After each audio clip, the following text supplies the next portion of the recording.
Wabarakatuh.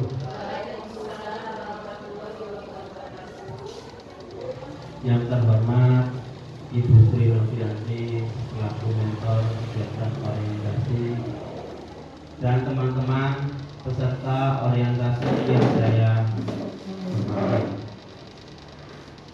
Perkenalkan, saya Muhammad Rosikin, instansi Unit Kerja SD Negeri 1 Gedung.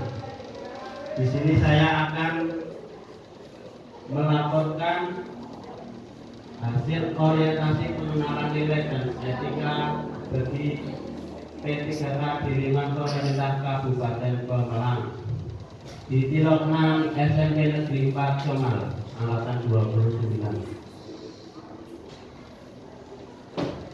Yang pertama, saya akan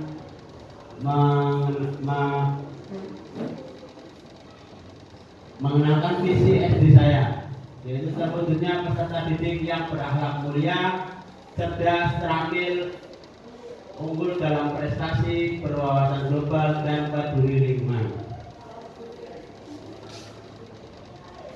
Selanjutnya yaitu rencana kerja saya atau rencana kerja P3K.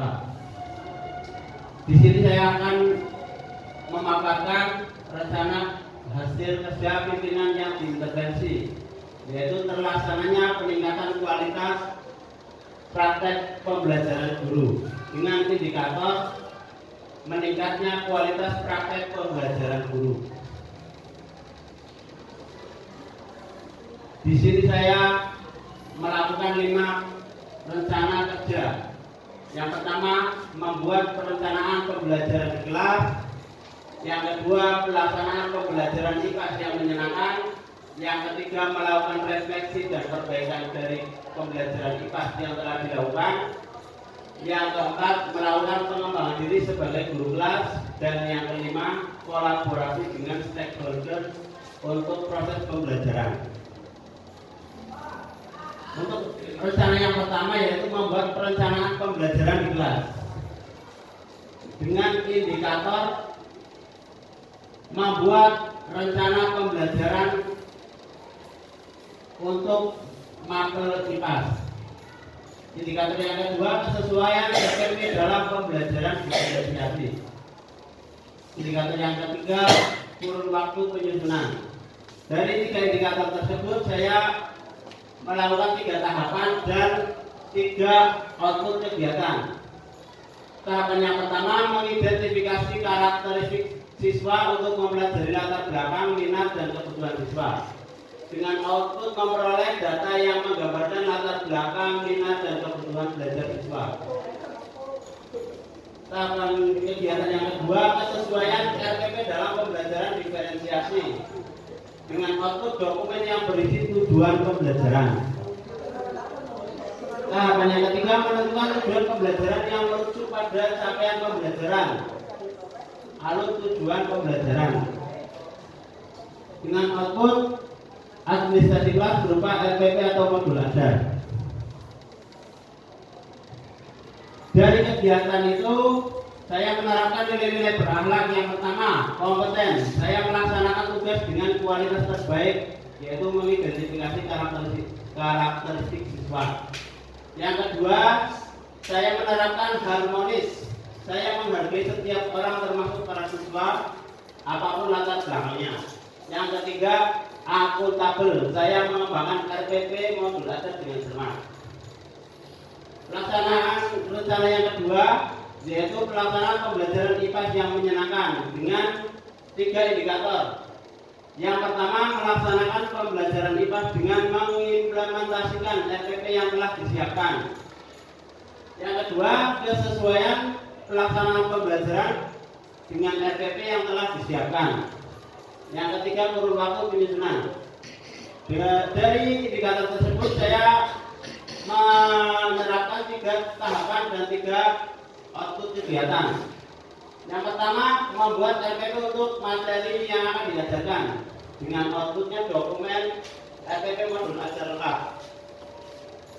Tahapan yang kedua, pelaksanaan pembelajaran IPAS dengan mengimplementasikan RPP yang telah dibuat. Dengan suatu kegiatan terciptanya pemahaman materi pada siswa. Tahapan yang ketiga, mengevaluasi hasil kegiatan pembelajaran di akhir pembelajaran. Dengan outputnya rekomendasi tidak lanjut seperti sasaran, perbaikan metode pembelajaran yang digunakan. Dari pelaksanaan tersebut saya menerapkan nilai-nilai berakhlak, yaitu kompeten, mengembangkan RPP atau modul ajar sesuai dengan pengetahuan yang saya miliki. Yang kedua, harmonis, saya menciptakan kelas yang kondusif. Yang ketiga, berorientasi pelayanan, saya memahami dan memenuhi kebutuhan siswa. Perencanaan yang ketiga yaitu melakukan refleksi dan perbaikan dari pembelajaran IPA yang telah dilakukan dengan 3 indikator, yaitu mengidentifikasi pemahaman dalam pembelajaran, yang kedua kesesuaian refleksi dan perbaikan, yang ketiga kurun waktu penyusunan. Dari indikator tersebut saya mempraktekkan merencanakan 3 tahapan dan 3 output hasil kerja. Tahap yang pertama, mengumpulkan analisis nilai tes formatif dan sumatif siswa dengan output dokumen hasil analisis nilai siswa atau hasil observasi siswa tentang pembelajaran. Tahap yang kedua, metode yang digunakan survei atau wawancara untuk mendapatkan umpan balik dari siswa. Outputnya meningkatkan pemahaman tentang adanya potensi kelemahan dari pembelajaran yang telah dilakukan. Tahapan yang ketiga, berdiskusi dengan rekan sejawat mengenai pengalaman pembelajaran dan mengidentifikasi pembelajaran. Output dokumen rencana untuk memperbaiki kekurangan dalam pembelajaran. Dalam kegiatan tersebut saya menerapkan nilai-nilai berakhlak. Yang pertama, kompeten, saya melaksanakan tugas dengan kualitas terbaik saya. Yang kedua, melakukan kolaboratif dan harmonis, yaitu saya berdiskusi dengan teman sejawat dengan sikap terbuka dan siap menerima masukan dari teman. Yang ketiga, adaptif, saya terus berinovasi dan mengembangkan kreativitas. Nah, demikian hasil paparan dari saya tentang orientasi penilaian, pengenalan nilai dan etika bagi P3K. Terima kasih. Demikian paparan laporan orientasi yang telah disampaikan oleh Bapak Muhammad Rosidi. Selanjutnya kami buka sesi tanya jawab pada Bapak Ibu. Kami persilakan. Mbak Liha, Bu Liha, kami persilakan untuk menanyakan. Saya mau perkenalkan, saya Liha Ujiati.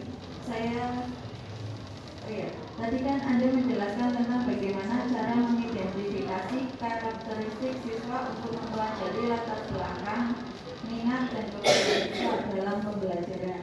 Pertanyaan saya, bagaimana cara atau teknik yang digunakan untuk mengetahui karakteristik atau minat siswa?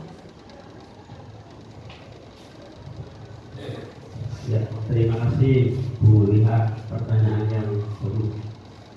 Saya akan mencoba menjawab. Tadi pertanyaannya bagaimana metode atau cara untuk mengetahui karakteristik siswa atau minat siswa. Untuk mengetahui minat atau karakteristik siswa, saya menggunakan metode diagnostik atau kuesioner. Apa itu diagnostik? Adalah metode yang digunakan atau teknik yang digunakan untuk mengetahui karakteristik atau minat seseorang, atau untuk mengetahui karakteristik atau mengetahui kelemahan dan kekurangan seseorang dengan melakukan tes atau menggunakan soal-soal yang memiliki pilihan yang bervariatif sehingga siswa bisa memilih jawaban sesuai dengan karakteristik dan kemauan mereka. Selain itu juga bisa menggunakan teknik observasi.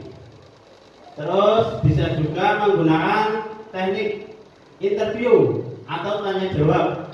Di sini kita akan memperagakan atau menjadi teman kepada siswa sehingga mereka bisa dengan leluasa dari hati ke hati untuk menyampaikan apa yang mereka inginkan, apa yang mereka minat, sehingga dari situ kita bisa mengetahui minat dan kemauan siswa dalam pembelajaran. Kira-kira begitu, Bu Lihat. Ada tanggapan? Iya, terima kasih.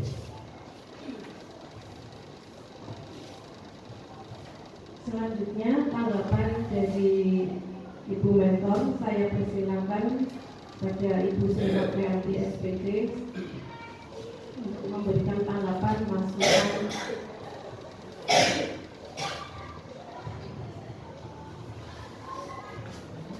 Assalamualaikum warahmatullahi wabarakatuh. Waalaikumsalam.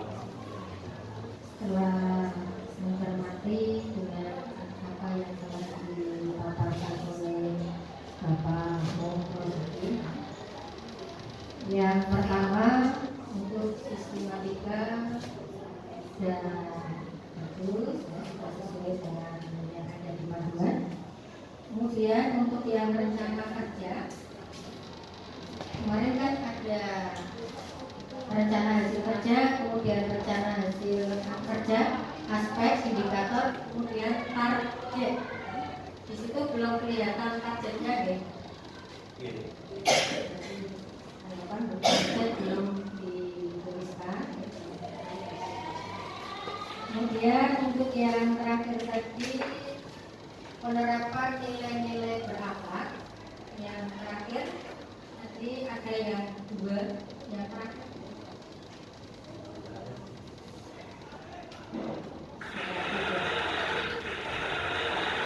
Itu kan adalah konten.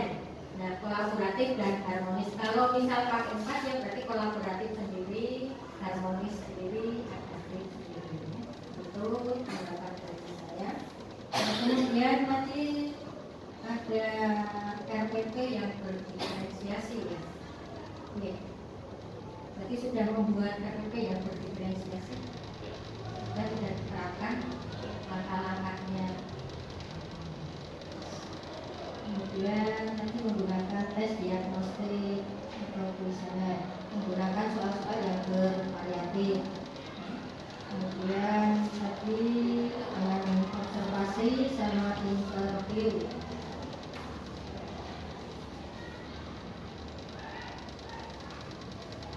Kemudian tadi dalam menjawab pertanyaan sudah masuk ke yang ditanyakan.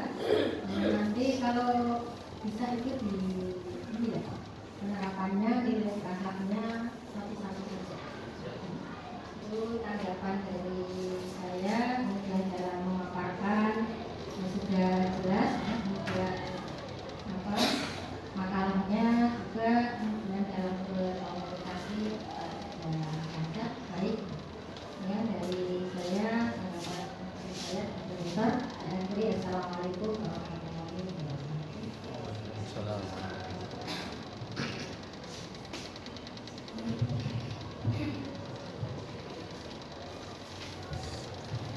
Terima kasih atas masukan tanggapan dari Ibu Mentor.